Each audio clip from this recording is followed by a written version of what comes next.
नमस्कार.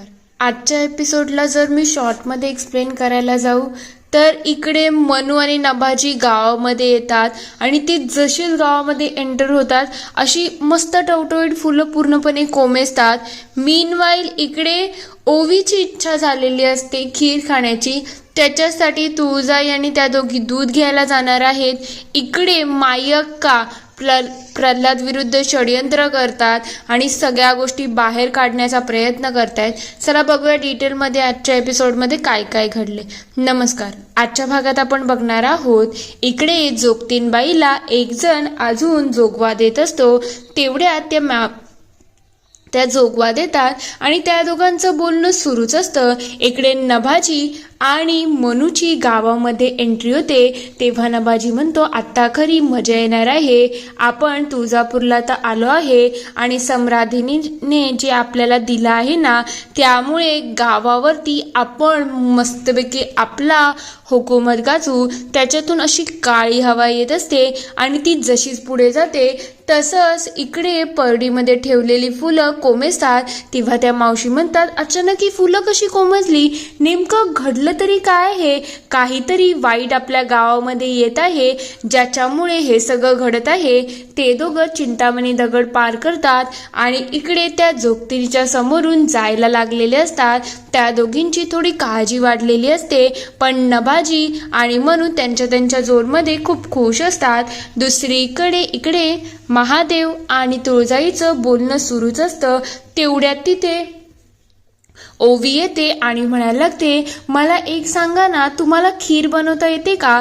तेव्हा तुळजाई म्हणतात, काय झालं? अचानक खिरीचा का विषय निघाला? तेव्हा ते म्हणते, माझी आई ना खूप सुंदर खीर बनवायची, पण ती गेल्यापासून मला काही खीर खाता आलीच नाही, म्हणून विचारते तुम्हाला खीर बनवता येते का? तेव्हा ते विचारतात, पण आज अचानक तुला खीर का खायची आहे? तेव्हा ती म्हणते, इच्छा झाली आहे. जर तुम्ही बनवू शकत असाल तर जायचं का आपण? तेव्हा ते म्हणतात, पण खिरीसाठी तर दूध लागेल ना, दुधाचं काय करायचं? तेव्हा ओवी म्हणते, चला ना आपण दूध आणूया. त्या दोघी लगेच दूध आणायला घराच्या बाहेर जातात. तर दुसरीकडे इकडे प्रल्हाद खेळत असतो. तो त्याच्या झोनमध्ये खूप बिझी असतो. तेवढ्यात माई म्हणायला लागतात, आता मी तुला सांगते तुझ्या मुलाची काय करामत आहे. तुला वाटतोय तेवढं तो साधा नाही आहे. मी सांगते तसं कर, म्हणजे याची असलियत आता आपल्या समोर येईल. तेवढ्यात इकडे त्याचे बाबा जोरजोरात म्हणायला लागतात, काय गाई, मला एक सांग, मी धान्य किती मेहनतीने कमवून आणतो आणि आता याच्यामध्ये धान्यच दिसत नाही. धान्य गेलं कुठं? मला खरं सांग. हे धान्य पुढे जाऊन आपल्याला कामी येईल म्हणून ठेवलेलं असतं. मी आता तुला सोडत नसतो. तो आईवरती हात उगारायला जातच असतो. तेवढ्यात प्रल्हाद अडवतो आणि म्हणतो, थांबा बाबा, आजीला धान्याबद्दल काहीच माहिती नाही. तेवढ्यात ते विचारतात, मग कोणाला माहिती आहे? तू धान्य घेतलं आहेस का? तेव्हा माई म्हणतात, खरं सांग, नाही तर मी सगळं सांगून टाकेल. तेव्हा तो म्हणतो, हो, मीच धान्य घेतलं आहे. खरं म्हणजे ती जोगतीनबाई आली होती ना, तिलाच मी जोगवा दिला. हे ऐकल्यानंतर ते पूर्णपणे चिडून जातात. इकडे नभाजी आणि मनू दोघंही घर शोधत असतात की कोणत्या घरात आपण घुसावं ज्यामुळे आपल्याला काही प्रॉब्लेम होणार नाही.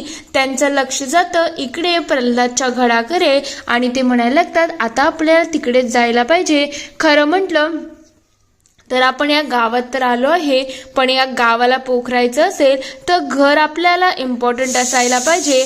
ते दोघं त्यांचा आवाज ऐकतात आणि पुढे सरसावतात की इथेच आपलं काम होऊ शकतं, म्हणून ते दोघं पुढे येतात.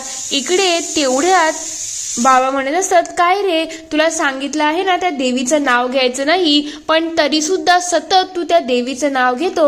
या सगळ्या गोष्टी करण्याच्या नाही आहेत. 10 वेळा सांगून सुद्धा तुला ऐकता येत नाही का? तेवढ्यात माई म्हणायला लागतात, याला तर आता शिक्षा मिळायलाच पाहिजे. दरवेळेला आपण याला सोडून देतो म्हणून हा अति करत चालला आहे. यावेळेला याला चांगलीच शिक्षा दे. तेवढ्यात तिथे माई जे हे सगळं बोलणं ओवी आणि तुळजाई सुद्धा ऐकतात. तेव्हा ओवी म्हणते, मला असं वाटतंय याने देवीची पुन्हा पूजा केली असेल म्हणून घरची त्याला ओरडत असतील. तेवढ्यात इकडे त्याच्यावरती वार करायला बाबा जातच असतात. ते बघता तुळजाई मागे येतात आणि त्याची दोरी धरतात. तेव्हा ते म्हणतात, काय गरज आहे, तू आमच्या घरच्या मॅटरमध्ये पडू नको. तेव्हा ते म्हणतात, मुलाला शिस्त लावायची असेल तर अशी वळणं घ्यायची गरज नाही, बोलून गोष्टी सॉल्व्ह होऊ शकतात. तेव्हा माई म्हणतात, तू आम्हाला शिकू नको, आमच्या पोराला कशी शिस्त लावायची आमचा आम्ही बघून घेऊ, तू तुझ्या कामाशी मतलब ठेव. तेव्हा ते म्हणतात, असं कसं, तुम्ही लहान मुलावरती असा हातू करता, हे चुकीचं आहे. तेव्हा माई म्हणतात, त्याला असं वाटते त्याची तुळजाई त्याला वाचवायला येणार आहे. आता त्याचा सगळा भ्रम आहे ना तो मीच दूर करते. तेवढ्यात तुळजाई म्हणायला लागतात, तुम्हाला असं का वाटते आणि तुम्ही असं नका करू, याची खरंच गरज नाही आहे. तेव्हा बाबा म्हणायला लागतात, बस झाला आता, तू तुझं तोंड चालू नको, तू तुझ्या कामाला जा. ते त्याच्यावरती वार करायला जात असतील. तेवढ्यात देवीचा चमत्कार होतो आणि त्या दोरीच्या जागेवरती फुलांची माळ येते. हे बघता तुळजाई म्हणायला लागतात, बघा तुम्ही म्हणाले होते ना देवी त्याच्या रक्षणासाठी येऊ शकत नाही, ही बघा देवीने आली आणि मुलावरती स्वतःचा आशीर्वाद दाखवला आहे. अजून तुम्हाला काय प्रूफ पाहिजे की त्याची देवीवरची श्रद्धा चांगली आहे. हे बघितल्यानंतर या दोघांना खूप वाईट वाटतं आणि ते निघून जातात. तेवढ्या तुळजाई लगेच इकडे प्रल्हादच्या जवळ जाते आणि म्हणायला लागते, बाळा तू काहीच चुकीचं केलं नाही म्हणून तू स्वतःच्या मनाला वाईट वाटून घेऊ नको. तू तुझ्या जागेवरती अगदीच योग्य आहेस आणि तू तुझ्या जागेवरती खंबीरपणेच राहा, कोणाचं काहीच ऐकायची गरज नाही. हे सगळं ऐकल्यानंतर नभाजी आणि मनू खूप खुश होतात आणि म्हणायला लागतात, आता मला वाटते आपल्याला याच घरात जायला पाहिजे, कारण की या घरातली लोक आहेत ना ते देवीचा दुस्साहस करतात, मग आपल्याला चांगलं होईल. इकडे ओवी तुळजाईला म्हणत असते, काय ग मला एक सांग तू आईराज, हे सगळं काय आहे, म्हणजे प्रल्हादच्या आजी आणि त्याचे वडील त्याच्याशी असं का वागतात, ही वाईट लोक आहेत का? तेव्हा देवी म्हणतात, नाही ग ते वाईट नाही आहेत, खरं म्हणजे परिस्थिती अशी झाली आहे की त्यांना वाईट वागायला लागतं. बघ आता तुला मी एक्झाम्पल देते, जसं महिषासूर आहे याची प्रवृत्ती सुद्धा वाईट आहे आणि तो वाईटच आहे, त्याच्यामुळे देवी त्याच्यावरती प्रहार करते. पण जे आता ते बाबा आणि त्याची आजी आहे ना हे वाईट नाही आहेत, त्यांच्या बाबतीत म्हणजे त्यांच्या बायकोच्या बाबतीत जे काही झालं आहे ना त्यामुळे त्यांचा देवीवरती राग आहे आणि ही जखम आहे ना ही खोलवर आहे. या जखमेला आपल्याला फुंकर घालून त्याच्यावरती हळूहळू का होईना इलाज करायला लागेल, तेव्हा जाऊन त्यांना देवीचा चमत्कार आणि देवीवरती विश्वास बसणार आहे. तेव्हा ते विचारतात, मला एक सांग, तूच तर देवी नाही आहेस ना? तेव्हा ती जोरजोरात हसायला लागते. तेव्हा तुळजाई म्हणतात, काय ग, जर मी देवी असती तर आपण एवढ्या लांबवर फिरलो असतो का? दूध घेण्यासाठी एक फुंकर मारली असती आणि दूध आलं असतं ना. तेव्हा ती म्हणते, बरोबरच आहे, जर तू देवी असती ना तर तू कुठे कुठे फिरली असती ना, आज अशी हवेमध्ये दुसरीकडे तिथे, आणि तुझ्याकडे खूप चांगले चांगले कपडे असते, दागिने असते, मुकुट असता, पण असं काहीच नाही ग, म्हणजे तू तर आई राजच आहेस, तू काही देवी नाही आहेस. तेव्हा ते म्हणतात, चला आता आपल्याला जेवणाचं बघायला पाहिजे, आपण खूप वेळ वाया घालवला आहे, आता एवढा वेळ वाया घालून काही चालणार नाही. त्या दोघींच्या मस्त गप्पा रंगलेल्या असतात. तर दुसरीकडे माई इकडे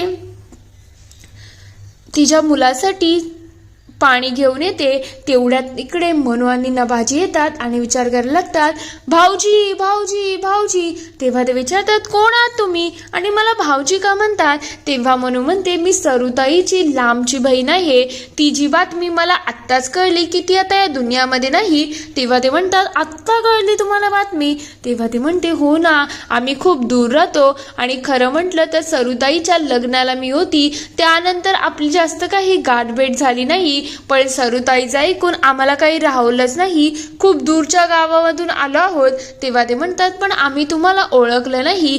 तेव्हा ती लगेच प्रल्हादचा विषय काढते आणि म्हणते, तिचा मुलगा कुठे आहे? प्रल्हाद ना, तो मला दिसत का नाही आहे, कुठे आहे बाळा?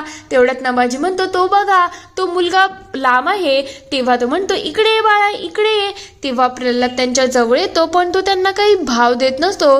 तेव्हा मनू म्हणायला लागते अरे मी तुझी मावशी आहे आणि हे तुझे काका आहेत. खरं म्हटलं तर खूप वर्षानंतर तुम्हाला सगळ्यांना बघतोय. खूप लांबचा प्रवास झाला ना त्यामुळे मला काही जास्त कळलंच नाही. तेवढ्यात इकडे बाबा प्रश्न विचारतात तुम्ही कोणत्या गावाचे आहेत. तेव्हा ते सांगतात आम्ही वडाचे आहोत.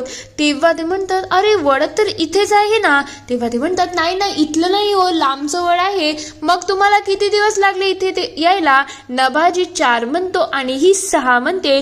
ते बघतात ते विचारतात 4-6 काय चाललंय तुमचं आणि तुम्ही कसे आले.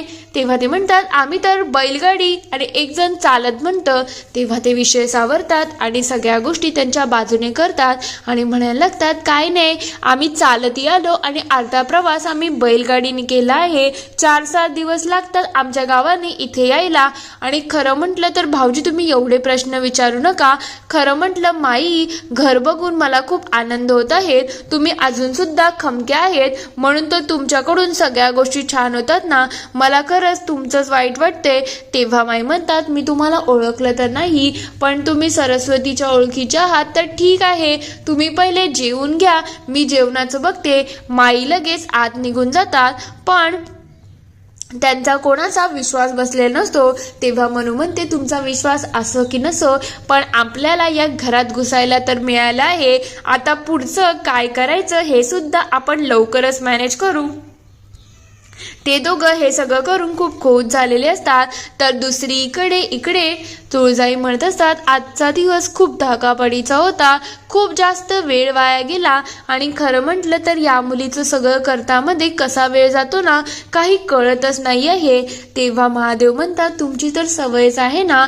लहान मुलं तुम्हाला खूप आवडतात. आपली मुलं तर आहेत.